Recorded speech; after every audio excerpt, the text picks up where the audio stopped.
നിങ്ങളുടെ ഫേവറേറ്റ് സീരിയലുകൾ ടിവിയിൽ വരുന്നതിന് മുൻപേ സൺ നെക്സ്റ്റ് ആപ്പിൽ കാണാം. ഇനി എല്ലാവർക്കും മുൻപേ കാണൂ. ഇപ്പോൾ തന്നെ സൺ നെക്സ്റ്റ് ആപ്പ് ഡൗൺലോഡ് ചെയ്ത് സബ്സ്ക്രൈബ് ചെയ്യൂ. നീ എന്തെങ്കിലും തിരിച്ചു വന്നത്? അസുഖം വല്ലതുണ്ടോ? തലവേദനയാണോ? ഈ കോഫി കുടിക്ക്, ശരിയാവും.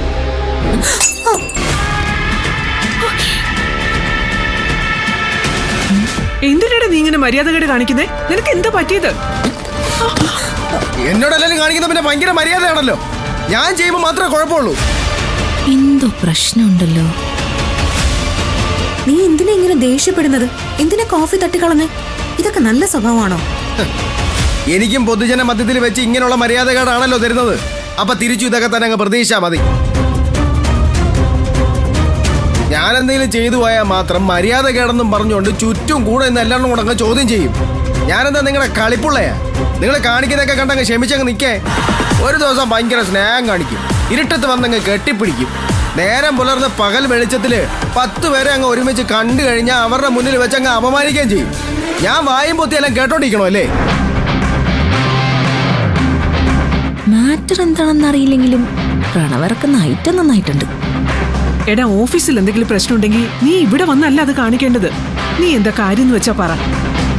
കാര്യം എന്താണെന്ന് പറഞ്ഞാൽ അതിന് പരിഹാരം ഉണ്ടാക്കാൻ അമ്മയെ കൊണ്ട് പറ്റുമോ?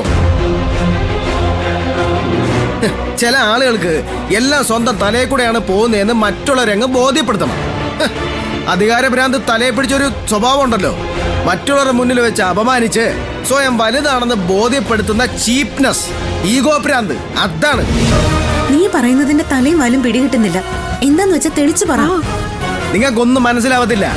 പക്ഷെ ഒരു കാര്യം ഓർത്തോ, എല്ലാം സഹിച്ച് നിൽക്കുന്നെന്ന് കരുതി വെറും പൊട്ടനാണെന്ന് കരുതരുത്. വിഡ്ഢിയെന്ന് വിളിച്ചെന്ന് കരുതി ആരും വിഡ്ഢിയാവത്തില്ല. ഒരു ദിവസം തനിക്കോണം അല്ലാണോ അറിയും.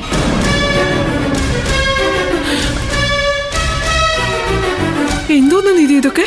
ഇവനെന്താ ഇങ്ങനെ സംസാരിക്കുന്നേ? ഓഫീസിൽ എന്തോ പ്രശ്നം ഉണ്ടായെന്ന് തോന്നുന്നു. ഗൗതമനെ ഒന്ന് വിളിച്ചു നോക്കിയാലോ?